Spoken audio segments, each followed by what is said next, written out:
love cycles, you say there are 5 essential stages of lasting love. What are those stages? The first stage of most relationships, especially in our culture, has to do with romantic love.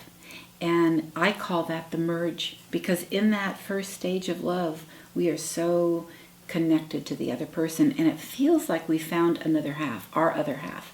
And we are merged in all kinds of ways. I think of it as two halves thinking they found their whole. And we are very attached in our culture to that stage because it feels so good. You know, it's mediated by hormones, it's mediated by all kinds of changes in the brain chemistry, and everything feels wonderful, and everything about the other person is wonderful. And not only that, we ourselves are wonderful. You know, I'm never more generous or more open or more forgiving than I am in that first stage of love. And one of the opening things that people say when they come into counseling with me is, I'm not in love with my partner anymore. What do I do?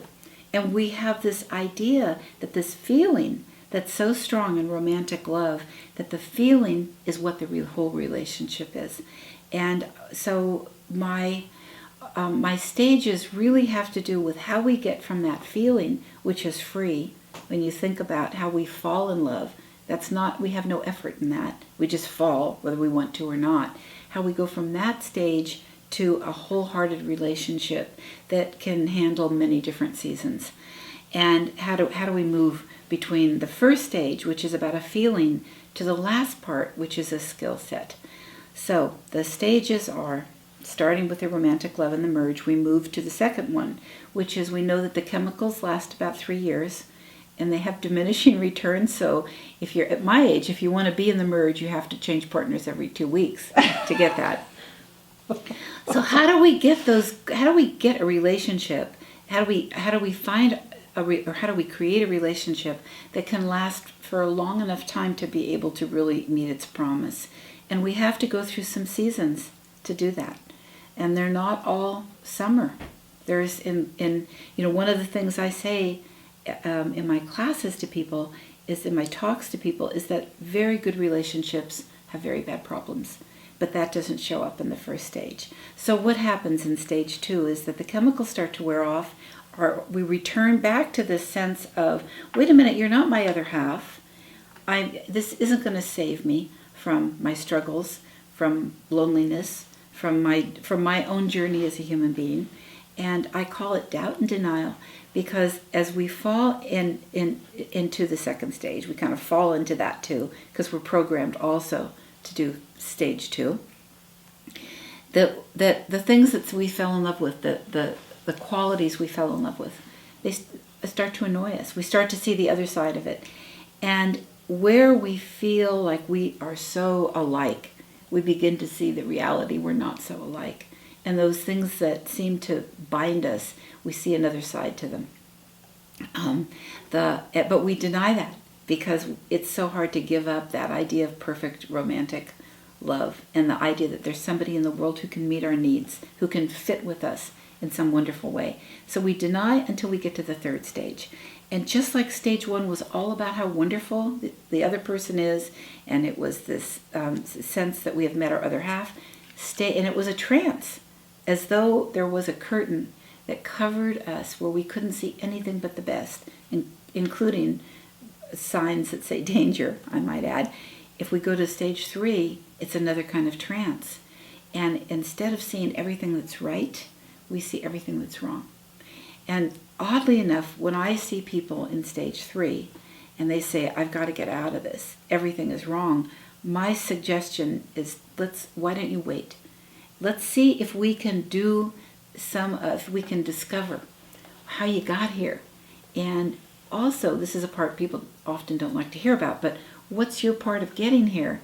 Because if you don't work that out, you don't understand it, and you do leave the relationship, you're going to bring yourself with you and find yourself in some of the same messes down the road. The other piece about that is that I think that there are, not always, but there are many times people went out of the pain, not out of the relationship. So if you can understand what some of the, I call them loops are, about in the relationship that keep repeating over and over, if we can learn some skills to change that, sometimes you get the promise of the relationship back. So essentially, falling in love, and the first three stages are feelings. A wholehearted relationship is a skill set. And so really many things I talk about in the book have to do with the skills.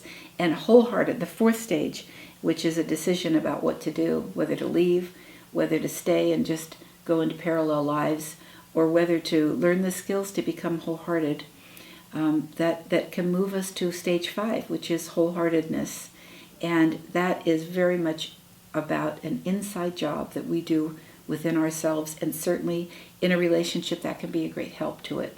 But that is really what I think the goal is of relationship, is to get to the place where we can be more. We can be that big, unconditional, expansive, generous self we were in stage 1. And we can live that way from the inside, even though everything in the relationship doesn't please us, and some of us really is annoying and irritating. In your book, you write, learning the dangers and wisdom of each stage gives us insight into the path ahead, allowing us to take the long view of our relationship, even when we feel mired in disappointment or conflict. What advice would you offer to couples who are in the midst of one of the more challenging stages of love? So I think there's 3 things. If you're in the midst of a challenging part of it, number 1 is slow down. There's a tendency to want to move fast or to do something to get out of it. Slow down and get educated. To understand that this is a cycle, and that like everything else, it will move, it will change. And we have a lot that we can do to move and change it. So there's wonderful books, wonderful teachers out there. Become educated about all the different stages of relationships. This isn't my book is one of many books. I stand on the shoulders of lots of great teachers. So that's the first, is become educated. The second is to slow down. And the third is really hard, but is really essential, which is to be able to look at yourself in it. How are you creating to this? To be able to know what your part is of the trouble. And that's one of the most challenging things for any of us, because what I look out and I see my partner. I don't see where I'm giving off difficult cues, where I'm being defensive, where I've shut down, where I've withdrawn, and where my expectations may not be fair.